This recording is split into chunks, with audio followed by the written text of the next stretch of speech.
Hello everyone! In this video, we'll look at two very interesting techniques to manipulate processes. First, we'll see a way to spoof the parent process, and then a trick to spoof its command line arguments. These techniques are not new. Actually, the first one was highlighted many years ago, but they are very effective. Also, not many people are aware of them.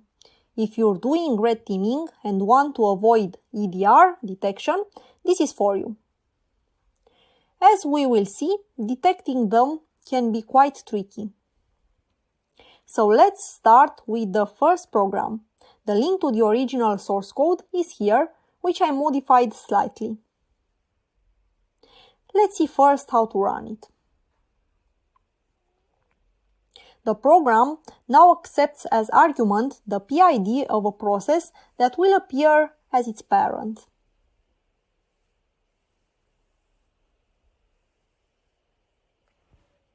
Let's say we want to use Total Commander as the parent process.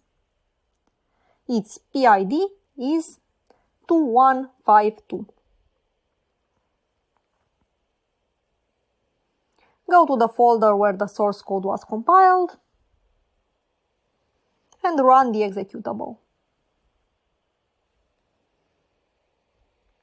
Notice we have the calculator process that was started from cmd.exe, but its parent process actually shows us Total Commander. Definitely very misleading.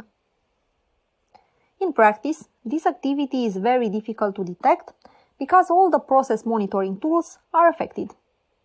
There is a way to spot it, which involves event tracing for Windows, ETW, but we will not go into it in this video. Let's have a look at the code and see what's happening.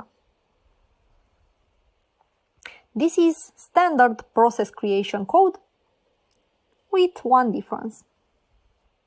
Before starting the process, we update its parent attributes. Strange, I know, but Windows allows this. We'll use only available and documented APIs to set the parent process attribute. Thus, we can easily make our process belong to almost any parent. Why almost? Let's say, for example, a malicious process wants to appear as a child of svchost.exe.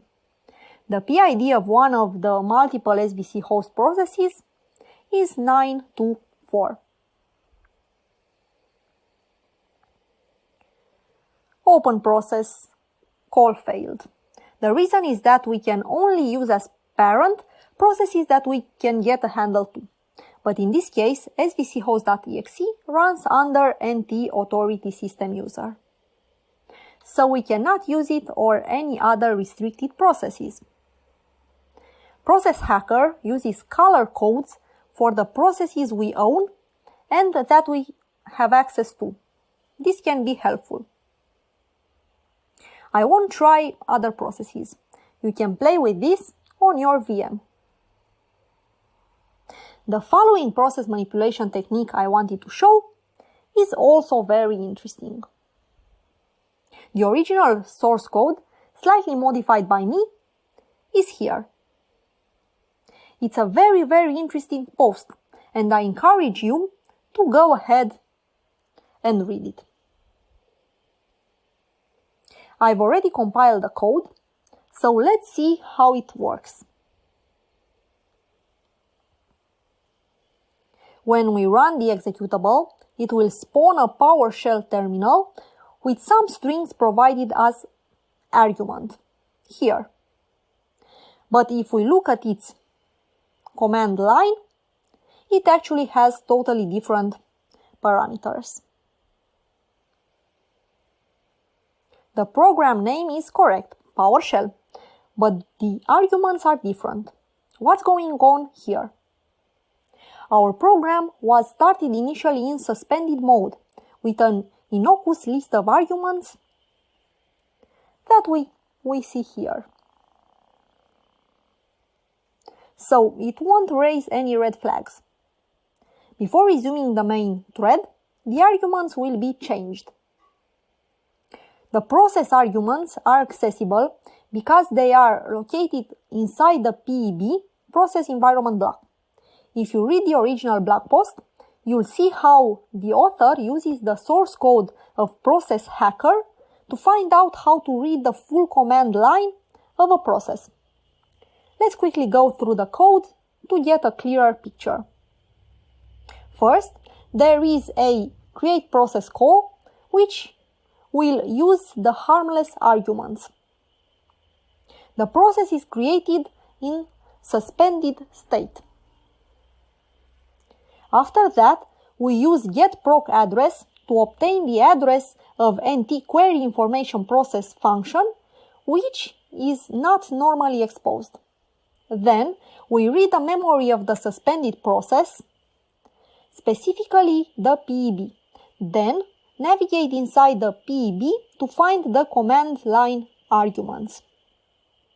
Next step is to modify them and write a structure containing the new parameters back into the PEB.